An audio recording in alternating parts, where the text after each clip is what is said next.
My name is Rachel Washington. I am a senior. I currently live off campus. I used to live in Pangbourne, and I am a lesbian student at Notre Dame.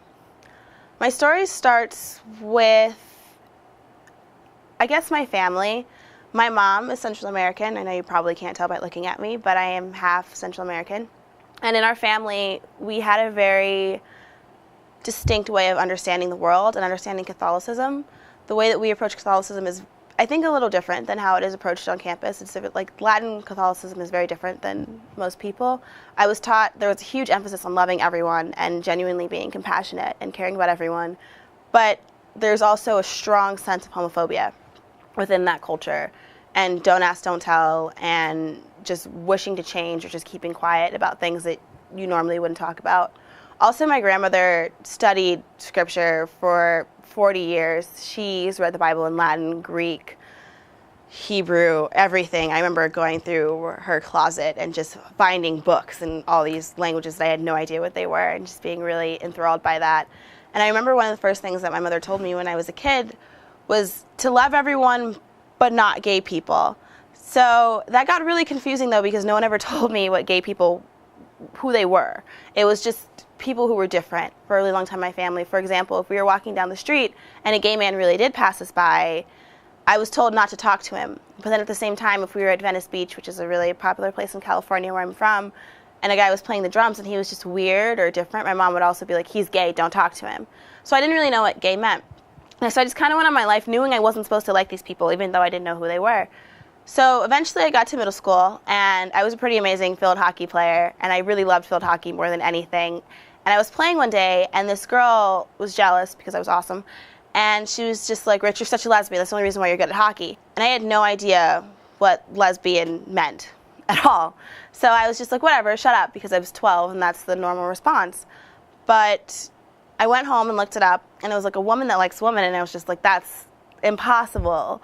Obviously, women and men like each other. That's how it works. Women and men get together, they make babies, and then the process continues. That's how it's always been, and that's what I learned.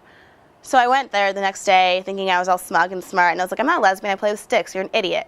So that kind of just went on, and even though I felt that I had won that argument, I never really went back to hockey because I was too afraid of what people would think about me, and I didn't want people to think that I was a lesbian or that I was gay. Moving along, I got into high school, and things started to change a lot for me because I always had boyfriends, but I really just had them because I wanted someone to tell me I was pretty.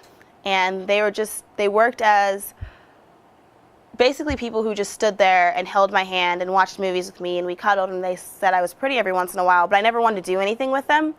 So that works in middle school, but that doesn't work in high school. In high school, guys start to require a lot more of your attention, and I just didn't want to do it. And so I had a series of boyfriends tell me over and over again, Rachel, you might want to think about this. You might not like boys. And I was like, that's impossible. All girls like boys. That's how it works. So finally, I went to go see a few counselors, talked to them, and asked them what was wrong, and they said the same thing. And so I was like, no, that's impossible. It's impossible. So I kept denying it, and I kept denying it. But then one day I was in my room, and I was just sitting there, and it kind of just hit me. I think I was listening to like a Blink-182 song or something, and I just kind of was like, oh my God, I'm a lesbian. And I had this huge panic attack, and I thought that there was going to be like some crazy lesbian committee that would like come in my house and cut my hair, I used to have really long hair, and make me wear the ugly flannel shirts and tell me how to act and be a completely different person than I actually was. And I was terrified. I legitimately thought people were going to come and kidnap me or something and indoctrinate me into lesbianism. And so I was frightened because no one had ever really told me what it meant to be gay or anything like that. I know it sounds crazy, but just I didn't know. I was very, very sheltered.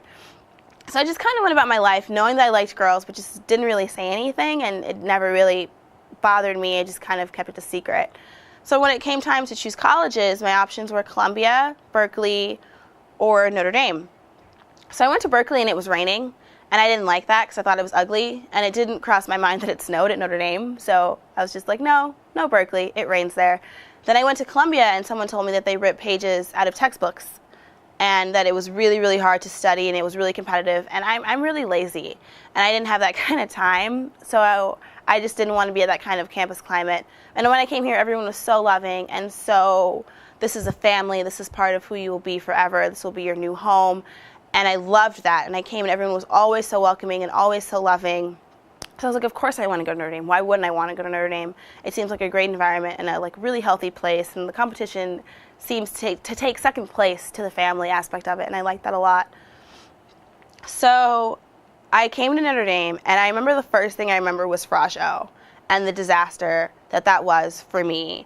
I remember I was walking out of my dorm, literally probably on the way to the library or something, and all the guys from Fisher ran over, and they were shirtless, and they were singing, and all the girls ran to the dorm pretty much trampling me, and the guys were singing Aladdin, A Whole New World.